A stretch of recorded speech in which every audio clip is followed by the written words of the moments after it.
बादल फटने के बाद हर्षिल के पास खीरगढ़ क्षेत्र के धराली गांव में अचानक आई बाढ़। मातली हेलीपैड से बचाव अभियान जारी। उत्तरकाशी के हर्षिल से बचाए गए 35 लोगों को भारतीय वायुसेना के चिनूक विमान से जॉली ग्रांट हवाई अड्डे पर उतारा गया। उत्तरकाशी के धराली में राहत बचाव अभियान जारी। अब तक 6 लोगों की मौत, 274 लोगों का रेस्क्यू। हर्षिल के आर्मी कैंप में लापता 9 सैनिकों की अभी भी तलाश जारी। उत्तराखंड के मुख्यमंत्री पुष्कर सिंह धामी ने सैनी जी गांव के बाढ़ प्रभावित क्षेत्रों का किया निरीक्षण।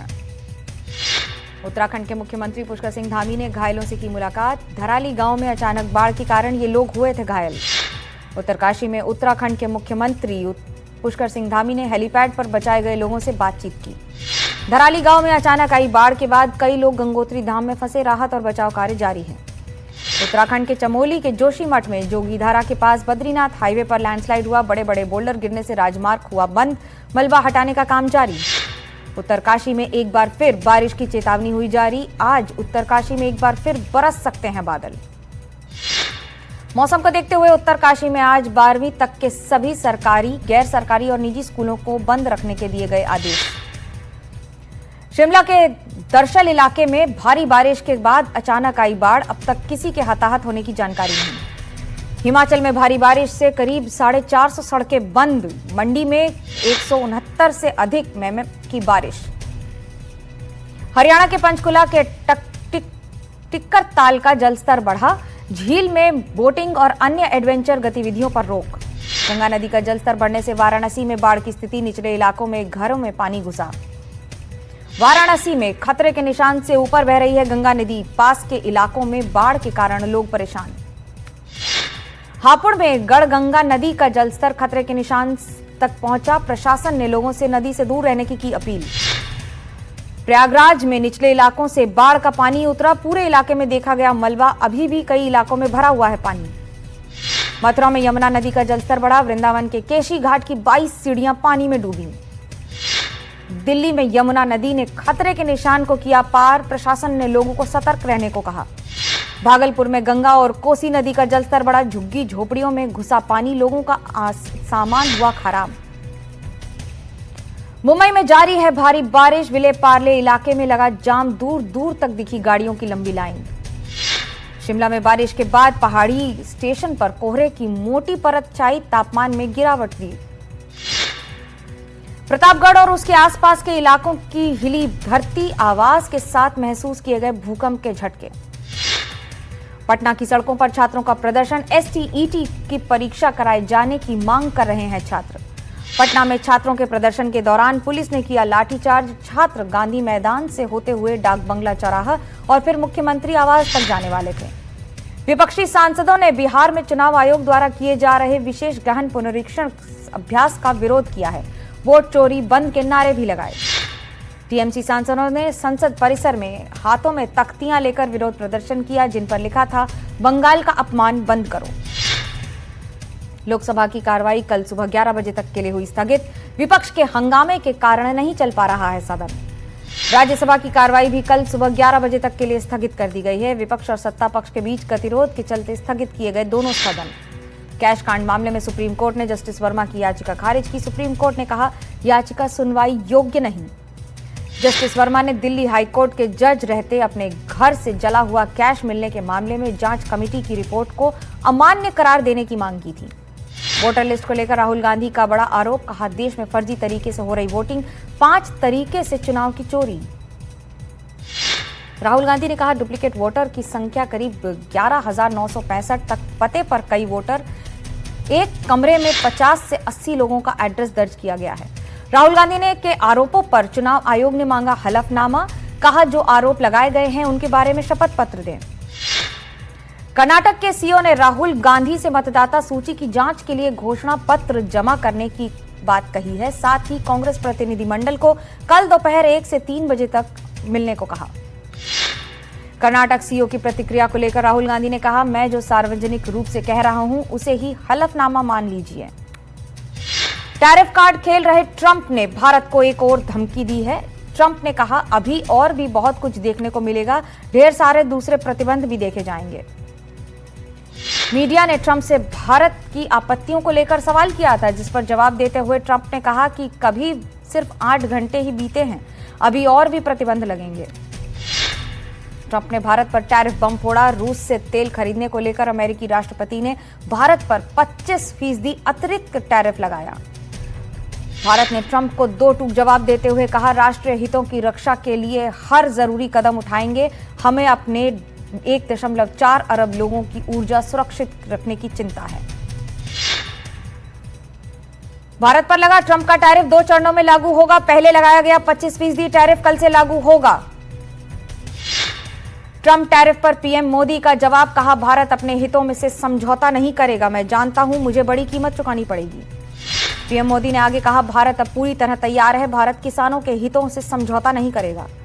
लोकसभा में नेता विपक्ष राहुल गांधी ने ट्रंप के टैरिफ को लेकर तीखा हमला बोला। उन्होंने एक्स पर लिखा, ट्रंप का 50% टैरिफ आर्थिक ब्लैकमेल है। भारत को एक अनुचित व्यापार समझौते के लिए धमकाने की कोशिश है। इस मामले पर कांग्रेस सांसद शशि थरूर ने कहा, भारत को रूस से कम कीमत पर सस्ते तेल का जारी रखना चाहिए आयात। थरूर ने एनडीटीवी से बातचीत में कहा, भारत कहां से तेल खरीदेगा ये बाजार पर निर्भर करता है। मामला न सुलझे तो भारत की भी 50% टैरिफ लगाए। इस मामले के आखिर में पीएम मोदी जा रहे हैं। इस महीने के आखिर में प्रधानमंत्री नरेंद्र मोदी जा रहे हैं चीन। इस दौरान पीएम मोदी एससीओ की बैठक में हिस्सा लेंगे। गलवान की घटना के बाद पीएम मोदी का यह पहला दौरा है। चीन से पहले पीएम जापान की भी यात्रा करेंगे। राहुल गांधी के घर पर आज इंडिया गठबंधन की बैठक। एसआईआर के खिलाफ रणनीति बनाना बैठक का एजेंडा। इंडिया गठबंधन की बैठक में उपराष्ट्रपति चुनाव के लिए उम्मीदवार उतारने पर भी हो सकती है चर्चा। प्रधानमंत्री नरेंद्र मोदी ने एमएस स्वामीनाथन शताब्दी अंतर्राष्ट्रीय सम्मेलन का उद्घाटन किया। प्रधानमंत्री नरेंद्र मोदी ने प्रोफेसर एमएस स्वामीनाथन को समर्पित एक स्मारक सिक्का और शताब्दी स्मारक टिकट जारी किया। इस दौरान पीएम मोदी ने कहा, डॉक्टर स्वामीनाथन ने भारत को खाद्यान्न में आत्मनिर्भर बनाने का अभियान चलाया। उनकी पहचान हरित क्रांति से भी आगे बढ़कर थी। कुबेरेश्वर धाम में श्रद्धालुओं की मौतों का सिलसिला जारी है। आज 40 वर्षीय श्रद्धालु की हुई मौत।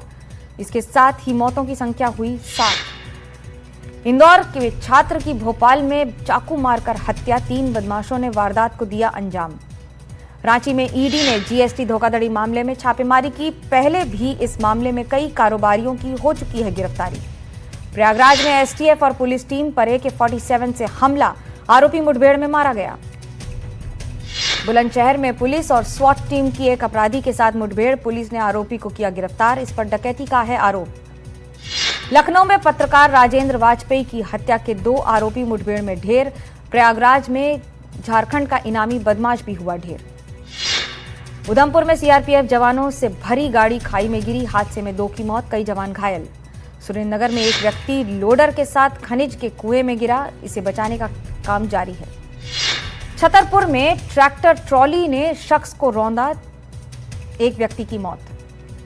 पुरी में बीजेपी कार्यकर्ताओं ने बलंग पीड़ित की मौत पर विरोध प्रदर्शन किया। पीपली टोल गेट पर भुवनेश्वर पुरी रोड भी किया गया जाम।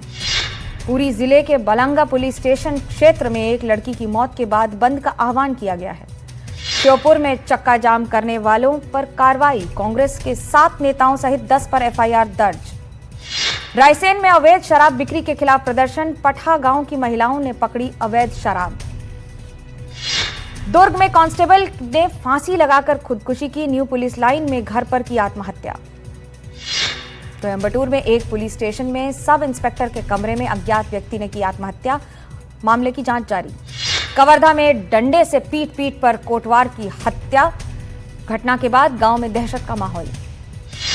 सूरजपुर में अचानक घर में झुलसा युवक। रायपुर में इलाज के दौरान हुई मौत। अयोध्या पुलिस ने एटीएम स्वैप गिरोह का किया भांडाफोड़। गिरोह का एक सदस्य गिरफ्तार। बड़वानी के दवाना गांव में चोरी के चलते एक व्यक्ति की मौत। नर्मदापुरम में शराब के पैसे नहीं देने पर की चप्पलों से पिटाई। पुलिस ने 3 आरोपियों को हिरासत में लिया। बरन में कार्यक्रम को लेकर परमिशन मांगने आए लोगों के साथ एसडीएम ने की गाली गलौज। थप्पड़ मांगने और धमकी देने पर वीडियो वायरल। धमतरी में नशे के खिलाफ पुलिस का अभियान। हीरोइन के साथ 3 आरोपी गिरफ्तार। सीधी में दलित युवती के साथ गैंगरेप का मामले में पुलिस ने 4 आरोपियों को गिरफ्तार किया है। सतना में पुलिस की कस्टडी में एक कैदी की तबीयत अचानक बिगड़ी, कैदी को अस्पताल में भर्ती किया गया। रायपुर में हड़ताल पर बैठे 3 कर्मचारियों की बिगड़ी तबीयत। मोहल्ला मानपुर बाडोंग चौकी में नक्सलियों के खिलाफ एक्शन जारी। गरियाबंद में केंद्र में फेंकी गई कई लाखों की एक्सपायरी दवाएं। कृषि तकनीकी सिखानों के दौरान मुफ्त दी जाती हैं ये दवाइयां। भरतपुर में जल भराव की वजह से रोजी रोटी पर संकट, बारिश का पानी जमा होने से व्यापारी और किसान परेशान। दमोह इलाके में खाद वितरण की समस्या में सुधार, किसानों को टोकन देकर जारी किए जा रहे हैं खाद के सारे पैकेट। दौसा में त्योहार से पहले खाद्य विभाग की मिठाइयों की दुकानों पर कार्रवाई, 40 किलो मेवे से आइटम नष्ट किए गए। स्वतंत्रता दिवस से पहले अखनूर में अंतर्राष्ट्रीय सीमा पर बढ़ाई गई सुरक्षा। अखरूल में असम राइफल्स मुफ्त नीट कोचिंग के माध्यम से लड़कियों को बना रहा है सशक्त। जयपुर में भारतीय नागरिकता प्रमाण पत्र वितरण समारोह का आयोजन, 10 पाक विस्थापितों को मिलेगी नागरिकता। रामगढ़ टाइगर रिजर्व में आएंगे 7 नए बाघ और बाघिन। मध्य प्रदेश से आए और लाए जाएंगे ये नए मेहमान। पंजाबी गायक हनी सिंह द्वारा किया गया गाना मिलेनियम को लेकर हुआ बवाल, पंजाब महिला आयोग ने जारी किया suo motu notice. Karan Aujla द्वारा गाए गए एमएफ गबरू को लेकर हुआ विवाद, गाने में औरतों के लिए आपत्तिजनक शब्दों का इस्तेमाल। वॉर 2 का नया गाना जनाबे आली का टीजर हुआ रिलीज, इसके एक साथ थिरकते नजर आएंगे ऋतिक रोशन और जूनियर एनटीआर। पाकिस्तानी अभिनेत्री हानिया आमिर के साथ काम करने के बाद विवादों में घिरे दिलजीत दोसांझ की नो एंट्री की सीक्वल में दोबारा एंट्री। नो एंट्री में दिलजीत दोसांझ को निकाले जाने की अफवाह पर लगा विराम, बोनी कपूर और अनीस बज़मी से मुलाकात में लगाई मोहर। 100 करोड़ से ज्यादा का कारोबार करने वाली महाअवतार नरसिम्हा ने स्पाइडरमैन जैसी विदेशी फिल्मों को पीछे छोड़ दिया है और भारत की सबसे बड़ी और सबसे ज्यादा कमाई करने वाली एनिमेटेड फिल्म बन गई है। फिलीपींस की राजधानी मनीला में भीषण आग लग गई है। रिहायशी इलाकों में लगातार बढ़ रही है ये घटनाएं। अमेरिका के जॉर्जिया में आर्मी बेस पर गोलीबारी हुई है, हमलावर ने 5 जवानों को गोली मारी। आरोपी ने गोलीबारी में सेना की बंदूक का नहीं बल्कि एक निजी हैंडगन का इस्तेमाल किया था।